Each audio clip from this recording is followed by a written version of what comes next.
저택의 하룻밤. 우윳빛 안개가 연기처럼 자욱하다. 구로다 다쿠야 교수는 자동차 속력을 늦추고 앞쪽에 시선을 집중했다.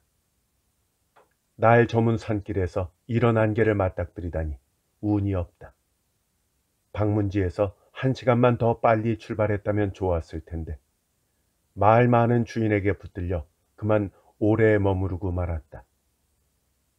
뭐 천천히 달려도 자정쯤에는 집에 도착하겠지. 혼잣말을 중얼거리며 내비게이션을 보니 곧 산마루를 넘는다고 안내해 주었다. 2km쯤 가면 갈림길이 나오는 모양이다. 길이 잘못 들지 않도록 음성 안내가 나올 것이다. 세상 참 편해졌어. 또 중얼거리고 30년 전의 기억을 떠올렸다. 대학원 연구실에서 민속학 현지 조사를 하던 시절이다. 내비게이션은 당연히 없었고 조수석에는 그녀가 있었다. 긴 검은 머리가 등까지 내려오는 호시노 미카코가. 미카코와 함께 도호쿠의 오래된 가옥을 찾아서 현지에 전하에 내려오는 재래관에 어르신을 인터뷰했다. 신기한 이야기가 줄줄이 튀어나와 구로다가 그때마다 질문하는 사이 가을 해는 저물고 밖은 깜깜해졌다. 우와, 완전히 한밤이네. 많이 늦었어. 구로다가 너무 열심히 해서 그래. 미카코가 렌터카 조수석에서 안전벨트를 매면서 놀리듯이 말했다. 연구에 열정적인 건 잘못이 아니지. 좋은 이야기를 많이 들었잖아. 뭐 늦어졌다고 해도 아직 7시고. 이 부근에서는 한밤이야. 그 할머니 용케 지금까지 상대해 주셨네. 하지만 즐거워 보이던걸. 우리 인터뷰 실력이 훌륭한 덕이지. 그렇기는 해. 미카코가 미소를 지었다. 연구에 진척이 있는 것 같아서 그녀도 기쁜 것이다. 빨리 호텔에서 쉬고 싶어. 체크인하면 바로 저녁 먹으러 가자. 그러려면 산을 2개나 넘어야 돼. 자, 부탁합니다. 내비게이터. 구로다는 지도를 미카코에게 맡겼다. 두 사람이 찾아간 곳은 산속의 쓸쓸한 마을인데 비즈니스 호텔이든 민간 숙소든 산을 2개는 넘어야 나온다. 연인 사이도 아니라서 당연히 호텔방은 2개를 예약해 두었다. 교행도 쉽지 않은 산길이었다. 중간에 있는 마을까지는 포장도로가 나 있었지만 그 다음부터는 비포장길이다. 1시간 가까이 달렸을까? 미카코가 말했다. 이상하네. 길이 점점 좁아져. 구로다는 차를 세웠다. 구로다, 이것 좀 봐줘. 구로다는 미카코가 가리키는 지도를 받아서 자세히 들여다보았다. 아까 오른쪽 길로 들어섰는데 그게 잘못됐을까? 하지만 오른쪽으로 가라고 되어 있잖아. 그러네. 마을로 통하는 건 이 길인데. 이상하긴 하지만 이 길이 맞아. 그가 단언하자 미카코는 안심하는 눈치였다. 소위 내비게이터인데 실수했으면 어쩌나 걱정했던 것이다. 좀 서두를까? 밤에 날씨가 나빠진다는 예보고 있었고 말이야. 이런 곳에서 비라도 내리면 초보 운전자는 옴짝달싹 못해. 믿고 있는데 그런 말 하지 마. 나도 호텔에 빨리 들어가고 싶긴 한데 그래도 안전하게 운전해. 사실 서두르고 싶어도 속력을 낼 수 있는 길이 아니었다. 깊은 산속 거친 길을 꾸물꾸물 지나가자 주변의 어둠은 더욱 깊어졌다.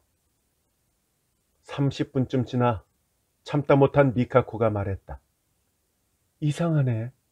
되돌아가는 게 낫지 않을까? 하지만 지도로는 이 길이 맞는데. 이럴 때는 되돌아가면 오히려 후회하기 십상이야. 게다가 아까부터 보고 있는데 유턴할 수 있는 장소가 없어. 이미 9시가 다 돼가고 있었다. 도시에서는 초저녁이지만 이곳은 다른 세상이었다. 해저처럼 어둡고 쓸쓸하다. 불빛 속에 굽이굽이 흰 길만 뻗어 있었다. 미카코, 네가 길을 잘못 알려준 게 아니야. 내가 책임지고 결정할게. 그냥 이대로 간다. 괜찮지? 미카코가 작게 끄덕이는 것을 보고 구로다는 엑셀을 조금 강하게 밟았다. 그로부터 얼마 지나지 않아 비가 내리기 시작했다. 불안한 표정을 짓는 미카코에게 구로다는 절대 사고 내지 않을게. 안전하게 갈 거야. 라고 든든하게 말했다. 한 10분쯤 더 갔을까? 길이 끊겼다. 마을로 통하기는커녕 막다른 길이었다. 미카코가 망연자실했다. 대체 어떻게 된 일이야? 이 지도대로 달렸는데 막다른 길이라니. 욕지거리를 하는 구로다의 어깨를 미카코가 툭 쳤다. 구로다, 저기 좀 봐. 이런 곳에 저런 게... 본격적으로 쏟아지기 시작한 빗줄기 저편에 커다란 검은 그림자가 있었다. 미카코가 이런 곳에 저런 게 라며 놀랄만도 했다. 그것은 사람이 살지 않는 산속에 전혀 어울리지 않는 서양식 저택이었다. 벽돌로 지은 중후한 2층 건물로 창문이 잔뜩 있었는데 어디서도 빛은 새어나오지 않았다. 즉 인기척이 없는 것이다. 뭘까? 확인해보고 올게. 여기서 기다려. 구로다가 가방에서 접이식 우산을 꺼내 차에서 내리려고 하자 미카코는 나도 갈래 라고 했다. 그 눈에는 희미한 공포와 호기심이 뒤섞여 있었다. 우산을 손에 든 두 사람은 반쯤 열려있는 철문을 지나 저택 현관으로 걸어갔다. 인터폰이 있어서 눌러보았지만 귀를 기울여도 대답은 없었다. 아무도 없나?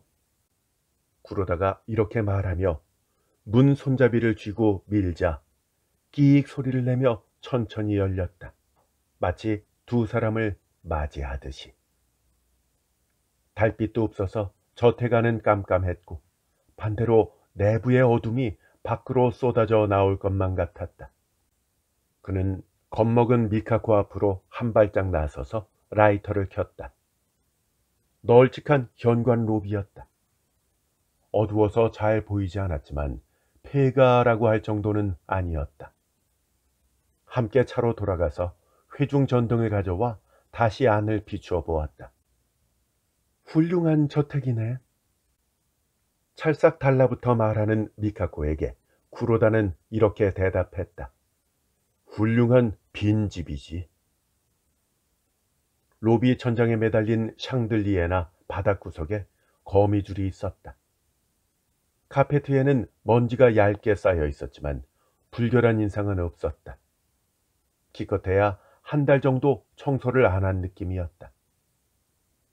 로비 정면의 계단 옆에는 중후한 대형 괴종시계가 정확하게 시각을 알리고 있었다.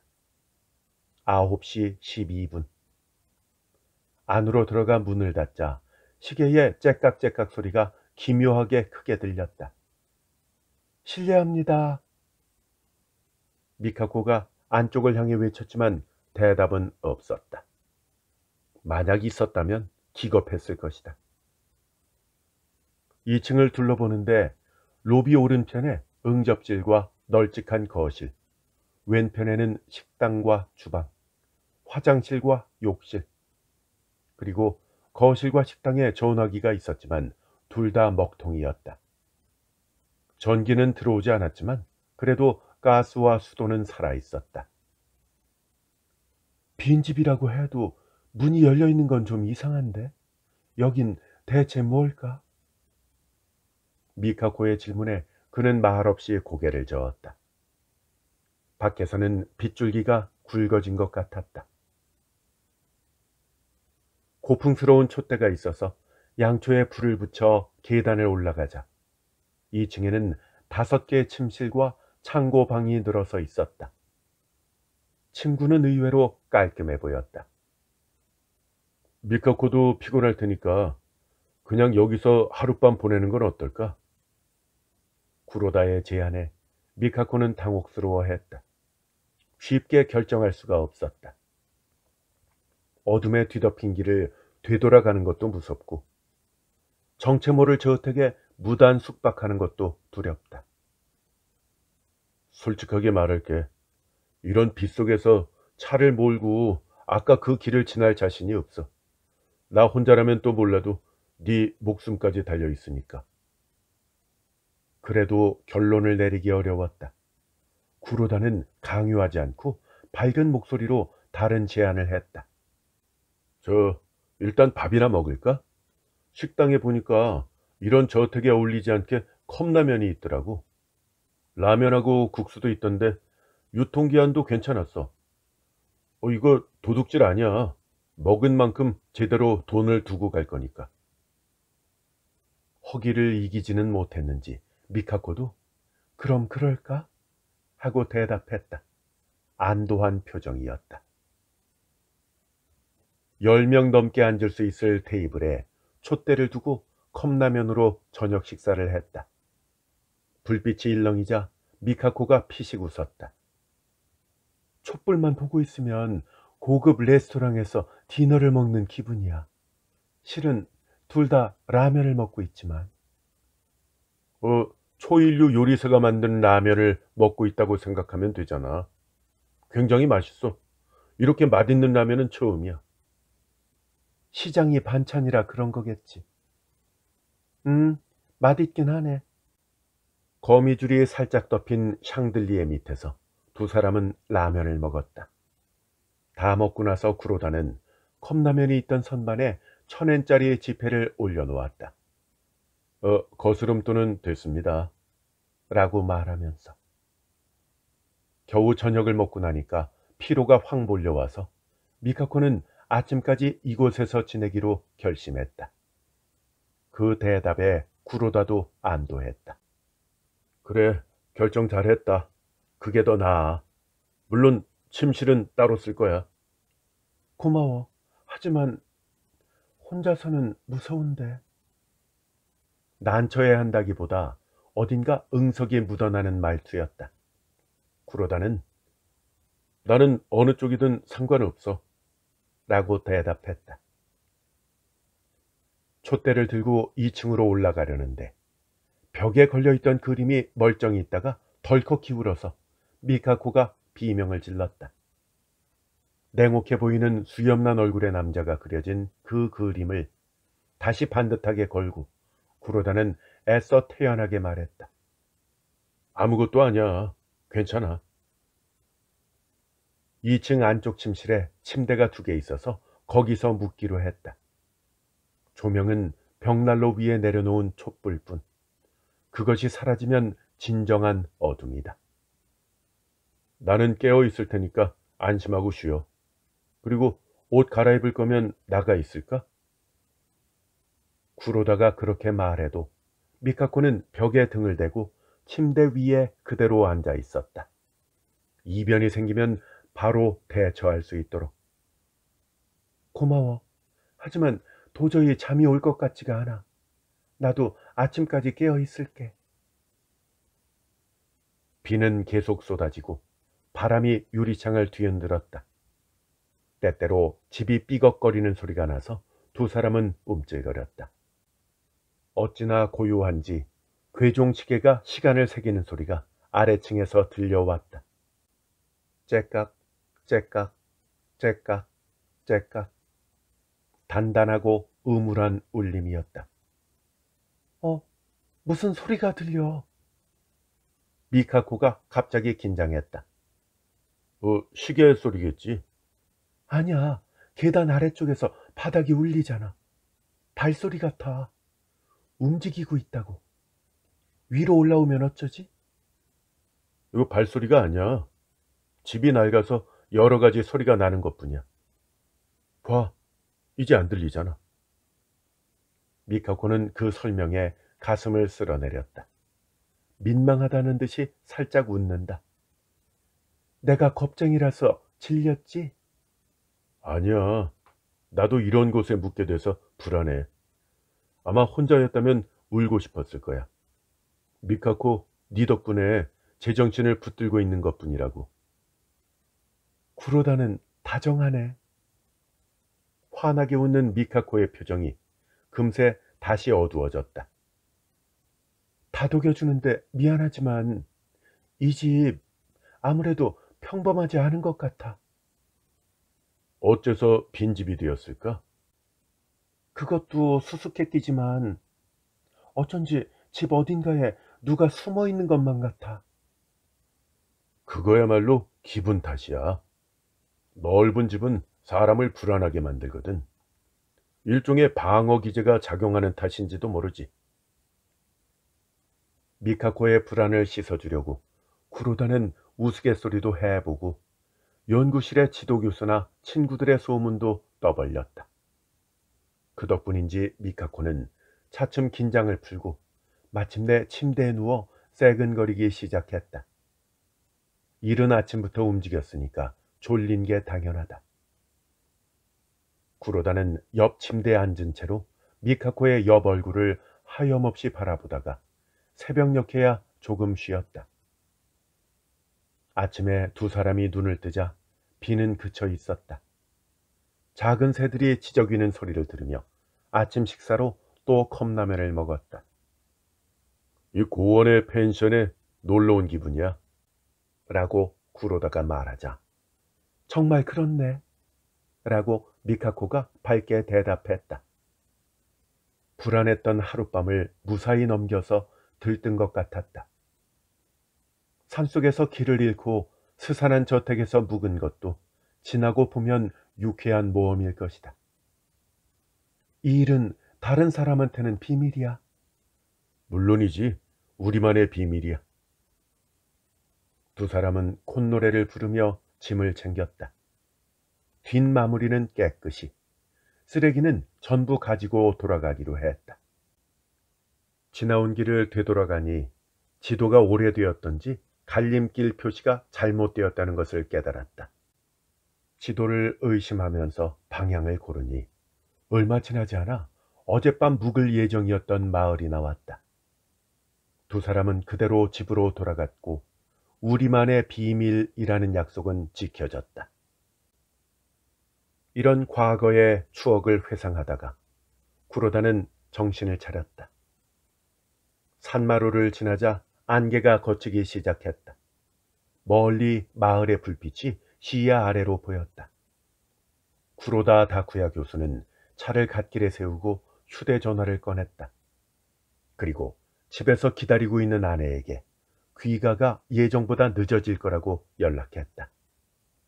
그렇게 됐으니까 먼저 자. 저녁은 어디서 적당히 먹고 돌아갈게. 조심히 와요. 아내 미카코가 말했다. 차를 세운 채로 그는 다시 30년 전의 하룻밤을 떠올렸다. 그 소소한 모험이 계기가 되어서 두 사람은 더 가까워졌고 이윽고 결혼했다. 일남일녀를 얻었고 올 가을에는 은혼식을 맞이한다. 그날 밤 덕분이다. 비도 그의 편이었다. 사실 그 저택은 특수한 목적으로 사용되는 호텔이었다. 덜컥 기우는 액자도 수상한 소리도 전부 다 모습을 감춘 종업원들의 소행이다. 애초에 위험한 장소가 아니라는 사실을 그는 미리 알고 있었다. 통째로 빌려야 해서 대학원생에게는 꽤나 비싼 금액이었지만 저금을 털어 예약했던 것이다. 그녀와 가까워지기 위해서. 참 비겁한 수법이었다. 그에 대한 보상이라고 하면 그렇지만 미카코가 그에게 품은 이미지를 망치지 않으려고 열심히 노력하며 살아왔다. 그녀에게 믿음직한 남자가 되기 위해서.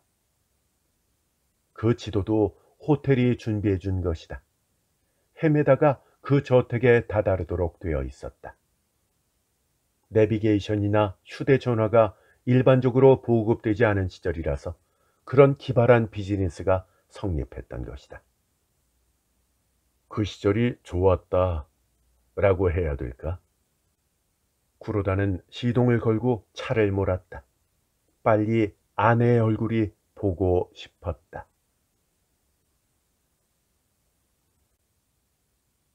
출구를 찾아서 문득 정신을 차리고 보니까 바닥에 드러누워 있었다. 그때까지 의식을 잃고 있었던 모양이다. 뺨에 닿는 바닥은 서늘하니 차가워서 기분이 좋았다. 녹색 플라스틱 타일이 깔린 바닥이다. 나 어떻게 된 거지? 어리둥절한 심정으로 몸을 일으켰다. 치맛자락을 가다듬고 바닥에 털썩 주저앉아 주위를 둘러보았다. 새하얀 벽으로 에워싸인 정사각형의 방이었다. 크기는 다다미 6장 정도. 조명이 없는데도 밝았다. 한쪽 벽에 붉은 문, 그 반대쪽 벽에 파란 문이 있을 뿐 창문은 없다. 이 방은 대체 뭐지? 무심코 목소리가 나왔다. 내가 어디에 있는지, 어째서 여기에 있는지 전혀 알지 못한다. 짐작도 가지 않았다. 천천히 일어나서 붉은 문을 열어보려고 했지만 자물쇠가 잠겨 있는지 당겨보고 밀어보아도 꼼짝도 하지 않았다. 잘 닫혀 있는 문은 거울처럼 나를 비추었다. 기묘한 사태에 당황해서 입을 해벌린 27살의 여자, 바로 나다. 머리카락이 엉망으로 흐트러져 있어서 손가락으로 대충 빗질했다. 몸에 걸치고 있는 것은 장미꽃 무늬 원피스. 본 적 없는 옷이지만 세련되어서 나쁘지 않았다. 한 번 더 시험을 해보았지만 붉은 문은 열리지 않았다. 마치 접착제로 붙여놓은 것 같다. 누가 일부러 가둬둔 거면 어쩌지? 불안해하면서 반대쪽 파란 문 손잡이를 돌려보니까 이쪽은 아무 저항 없이 움직였다. 잠깐 마음이 놓였지만 건너편에 무엇이 있을지 모르니까 손잡이를 쥐인 채로 한참을 고민했다. 바깥 상황이 어떻든 계속 이 하얀 방에 머물러 있을 수도 없다. 비좁을 뿐만 아니라 오래 있을 곳이 못 된다는 기운이 감돌았기 때문이다. 분명 괜찮을 거야. 붉은 문은 위험, 파란 문은 안전하다는 뜻일 거야. 그렇게 스스로를 타이르면서 문을 밀어보았다. 문은 소리도 없이 열렸다. 옆방이나 복도가 나올 줄 알았는데 완전히 빗나갔다. 눈앞에는 예상치 못한 광경이 있었던 것이다. 아니 잠깐, 이거 어떻게 된 거야? 질문은 허공으로 사라졌고 대답해 줄 사람은 없다. 작은 방의 내부와 마찬가지로 녹색 플라스틱 타일이 깔린 통로가 문에서 똑바로 뻗어 있었다. 폭은 한 3m 정도. 양쪽은 높이가 3m도 넘는 벽이다. 푸르스름한 형광색인데 우레탄 같은 소재인지 보기에도 말랑해 보였다. 천장은 없다. 벽과 벽 사이에 낀 하늘이 길고 가늘게 펼쳐져 있다. 아침 노을인지 저녁 노을인지 희미한 오렌지빛으로 물들어 있었다. 해가 기울고 있다는 사실은 벽이 바닥에 들이우는 그림자를 보아도 확실했다. 참 이상한 공간이다. 나는 방에서 나와 한 걸음 내디뎠다. 오른쪽 벽을 만져보니 폭신하니 부드럽고 탄력이 있었다. 이런 벽은 처음 보지만 어떤 물체가 떠올랐다. 3살짜리 조카를 데리고 간 유아용 시설에 이런 소재로 된 장난감이 잔뜩 있었다.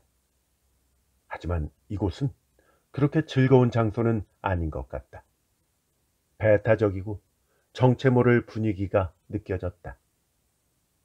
걸음을 떼니 하이힐 밑에서 또각또각 바닥이 울렸다. 벽에 손을 댄 채로 한참을 걸어갔다. 통로는 계속 똑바로 이어지지 않고 20m쯤 앞에서 오른쪽으로 꺾였다. 모퉁이를 돌자 똑같은 바닥, 똑같은 벽이 앞쪽에 나타났다. 조금 떨어진 곳에 오른쪽과 왼쪽으로 갈라지는 통로가 보였다. 내가 있는 곳이 어떤 곳인지 이제야 깨달았다. 이곳은 바로 미로 속인 것이다. 아니, 아직 그렇다고 단언할 수 있는 것은 아니다. 내가 틀렸기를 바라며 이번에는 왼쪽으로 가보니까 갑자기 벽이 튀어나왔고 통로는 벽을 끼고 좌우로 갈라졌다. 방향을 나타내는 표시나 관람 순서를 나타내는 화살표도 하나 없어서 미로라고 인정할 수밖에 없었다. 나는 미로가 싫다. 몇 년 전에 여행지에서 친구와 함께 갔다가 지독한 꼴을 당한 적이 있다. 빠져나오지 못하면 곳곳에 비상출구가 있으니까 그곳으로 탈출하세요.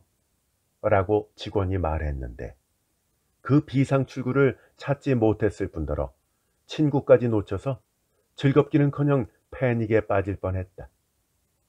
설마 또 그렇게 되진 않겠지? 아직 얼마 걷지는 않았지만 상당히 큰 미로일 것 같아서 질려버렸다. 하지만 되돌아가도 아무것도 없는 방으로 돌아갈 뿐이다. 전진할 수밖에 없었다. 모퉁이를 몇 번이나 돌자 그림자가 치는 방향도 몇 번씩 바뀌었다. 같은 일의 반복이다. 갑갑한 상황. 어째서 이런 상황에 빠졌는지 이해할 수 없어서 불안보다 분노를 느꼈다. 분노는 강한 감정이지만 시간이 지나면 시든다. 그러면 다시 불안이 치밀어 올라 차츰 공포로 바뀐다. 나는 눈물을 머금고 길을 헤맸다. 멀리 돌아가게 되지만 반드시 미로에서 탈출할 수 있는 방법을 떠올렸다. 한 방향을 정해서 오른쪽이라면 오른쪽 벽에 손을 붙인 채로 계속 걸어가면 결국에는 출구에 도착할 수 있다고 한다. 하지만 이미 수많은 모퉁이를 돌아버려서 시작 지점으로 되돌아가서 다시 시작할 수도 없다. 조금 더 빨리 깨달았으면 좋았을 텐데. 애초에 출구가 있기는 한 걸까?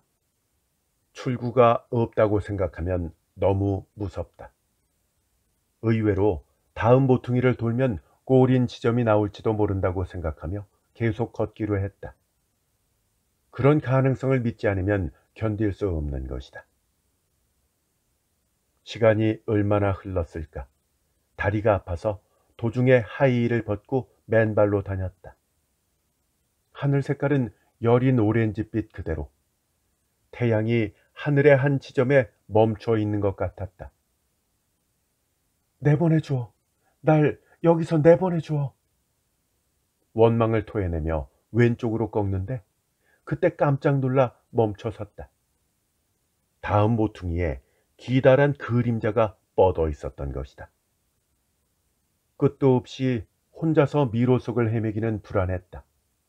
하다못해 누가 함께 있어주면 좋겠다고 생각했지만 막상 사람 그림자를 보니 무서웠다. 나한테 도움이 될 인물이라는 보장이 없었으니까. 걱정 속에 얼어붙은 채로 우뚝 서 있는데 그림자의 본체가 모습을 드러냈다. 나보다 조금 연상, 30대 초반쯤 되는 남자였다. 양복에 넥타이를 매고 온화한 생김새였다. 거친 분위기는 없었다. 안녕, 너도 길을 잃었구나. 털털하게 말을 걸어왔다. 나는 말 없이 고개를 끄덕였다.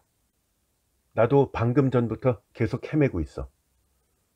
괜찮으면 함께 출구를 찾지 않겠니? 이번에는 주저없이 네 하고 소리내서 대답했다. 미아가 팀을 짠다고 사태가 호전되지는 않겠지만 나쁜 사람도 아닌 것 같고 아까처럼 혼자 있기는 너무 불안했다. 그럼 갈까? 힘을 합하면 어떻게든 될 거야. 일단 이 갈림길에서 어느 쪽으로 갈까? 나는 왼쪽을 선택했다. 모퉁이가 나올 때마다 어느 쪽으로 갈까? 이쪽 괜찮아? 라고 의논했지만 아무리 가도 출구에 다가가고 있다는 느낌이 없었다. 그건 어쩔 수 없다. 미로는 원래 저도 모르는 사이에 출구에 도착하는 법이다. 오른쪽이면 오른쪽, 왼쪽이면 왼쪽 벽에 손을 짚고 걸어가면 언젠가 미로에서 나갈 수 있다던데요. 지금이라도 그렇게 해볼까요? 나의 이 제안에 그가 고개를 저었다. 아니야. 그 탈출법이 다 통하는 건 아니야. 출발 지점과 도착 지점이 미로 바깥쪽에 접해 있으면 괜찮지만 어느 한쪽이 안쪽에 있으면 통하지 않아. 출발 지점은 미로 안에 있었을지도 모르지만 도착 지점이 미로 안쪽이라는 건 무슨 뜻이에요? 만약 그렇다면 벽 밖으로 나가지 못하잖아요. 거기에 가면 벽 밖으로 이어지는 구멍이 뚫려 있을지도 모르지. 제가 출발한 건 붉은색, 파란색 문이 있는 작은 방이었어요. 당신은 어땠어요? 하얀 벽이 있는 방 말이지. 나도 마찬가지야. 어째서 그런 곳에 있었는지 그도 짐작이 가지 않는다고 했다. 미로에서 반드시 탈출할 수 있는 다른 방법이 있는데, 있어요? 그럼 빨리 그 방법을... 내가 다급하게 말하자 그가 미안하다는 듯이 머리를 극적였다. 근데 그게 실행이 불가능해. 그 방법이라는 것이 일단 모든 통로에 들어가서 막다른 길이 나오면 분기점으로 돌아와서 통행 불가라고 표시하는 거야. 막힌 길을 전부 찾아내면 도착 지점으로 가는 길만 남겠지. 시간이 엄청 걸리겠지만 확실한 방법이야. 하지만 안타깝게도 표시할 수단이 없어. 나는 필기 도구가 없거든.